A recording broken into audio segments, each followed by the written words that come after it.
Hey Laci, how are you today? Good. How are you doing, Erin?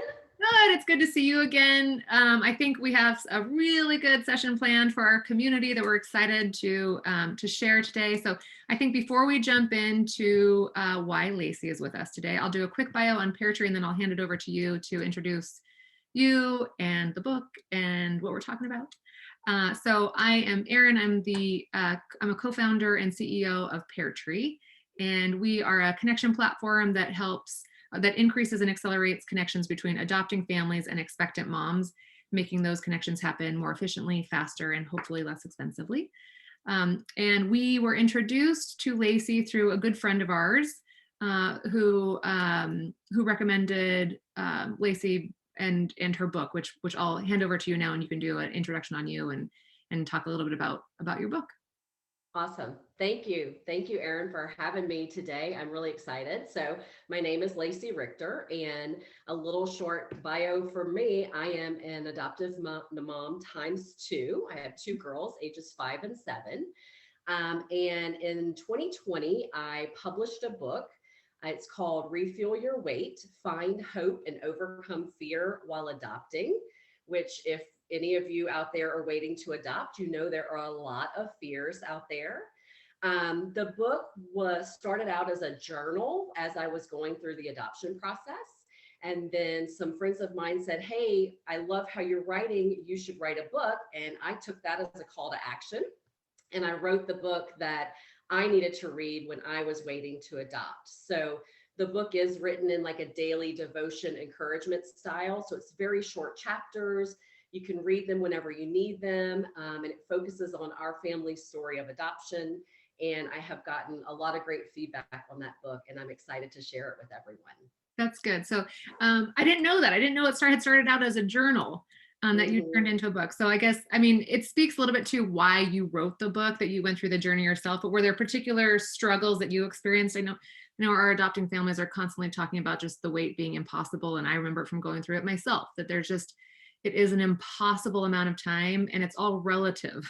No matter how Yes. long people are waiting, that it's impossible. So talk a little bit about why specifically you decided to write the book.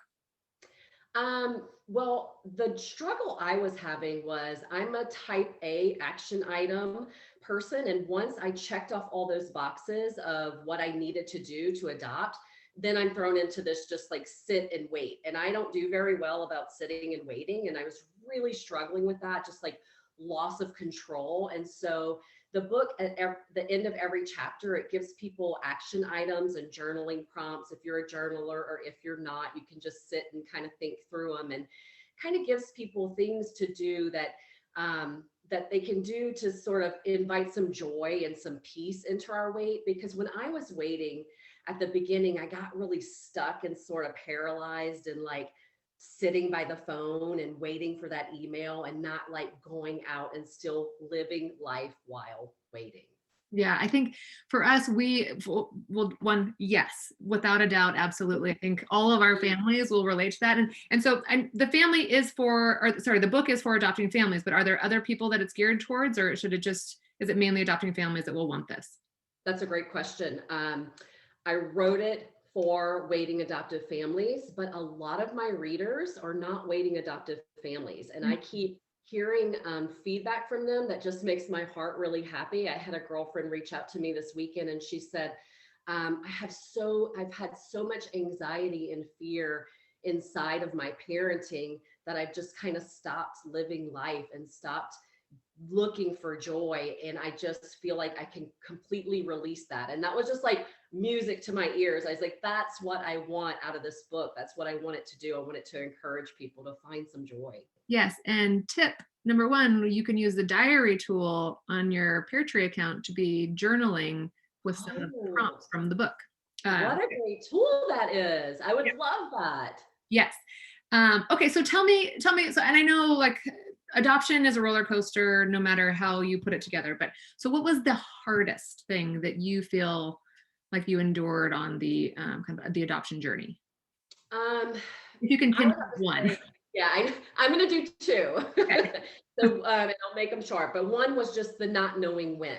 like I've already said, just like trying to go about my normal day and Mhm. still have fun and have a life without just sitting and saying, I'm not going to do that until we're matched. I'm not going to do that until I'm a mom. Like still going out and doing those things. And then the second one was finding community, because Mhm. you know, when you're waiting, you have a lot of support, hopefully, from your family and friends. I had a lot of support. I don't know about you. I Mhm. did, but what I really was craving and needing was community of other waiting families, Mhm. people who also knew the nuances and the exact challenges and Mhm. joys that I was going through as an awaiting adoptive mom. That's such a good point, because I think we were also surrounded. We're lucky to have a, you know, a big safety net in terms of support from family and friends, but family and friends didn't understand the day-to-days of the adoption journey and Yeah, how hard it can be. yeah. So what one thing, or not one thing, but maybe a couple things that you definitely want adoptive families to know? I do have one thing. I always have one thing. And the one thing is that when you go into the adoption process, it is no longer if you're going to be a parent. It changes to when you're going to be a parent. Mhm. And what I mean by that is, like, a lot of us come from the infertility world. Mhm. We come from that world where we could spend all the money, we could take all the shots, we could do all the hormones. And at the end of the day, we could still end up empty handed. But Mhm. when you decide that adoption is right for your family, it's not if anymore. It's going to happen. You're going to be a parent and you're going to be a mom and it's going to be amazing. But just the when, not knowing when, is so hard. So Yeah. just focus on that. It's going to happen.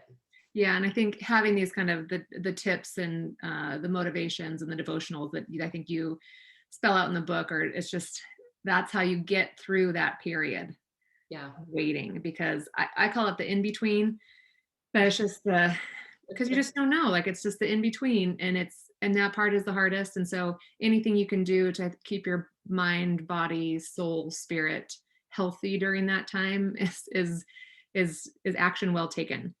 Okay, two Absolutely. more questions for you, and then we'll end it. But our well, one, where do people find this book? You can find the book anywhere where books are sold: Amazon, christianbooks.com, barnesandnobles.com. But I really like people to go to my website, www.lacirichter.com, Okay. and buy the book from me personally, because I love to communicate and know who my readers are and send them books from my personal inventory. I love Okay. that. That's great too. And I think everybody would like to have some kind of personal connection with the author anyhow. And that brings up a good point. You said christianbooks.com. Yeah. But the book does have faith connotations, and a lot of people are choosing PairTree because it doesn't have any kind of faith-based association. So can you talk a little bit about that? Does the book apply to people that aren't necessarily, I think it's Christian faith-based? Yes, it is. And so, what I'll say about that is, if it is a daily devotion, so there is scripture in there, there is a lot of faith in there, because when I was waiting, that's really what I had to dive into. Hmm. And my relationship with my faith really started to move when I was waiting. Hmm. But to that question, I would say I have a girlfriend who read the book, and she is a self proclaimed atheist. Hmm. And she even did a review on my book on Amazon. You can go and read it. And she said what she did was she just replaced the word God or Holy Spirit with the word love Hmm. anytime I wrote that in the book. And it was still very encouraging and just spoke to her, right to her heart. So That's I great. would say, give it a try. Yeah. Okay, good. And then what are you working on? Anything else?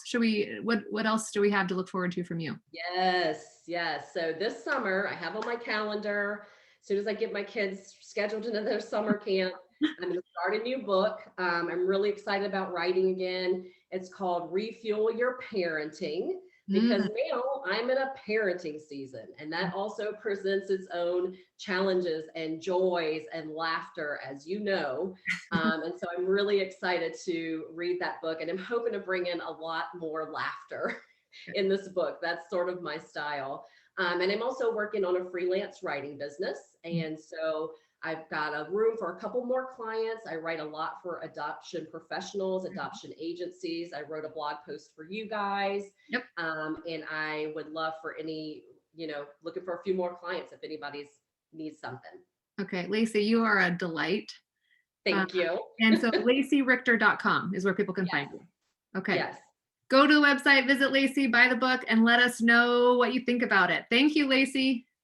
Thank you, guys. Thanks for having me, Erin. Yes, see you soon. Bye. Let me stop recording.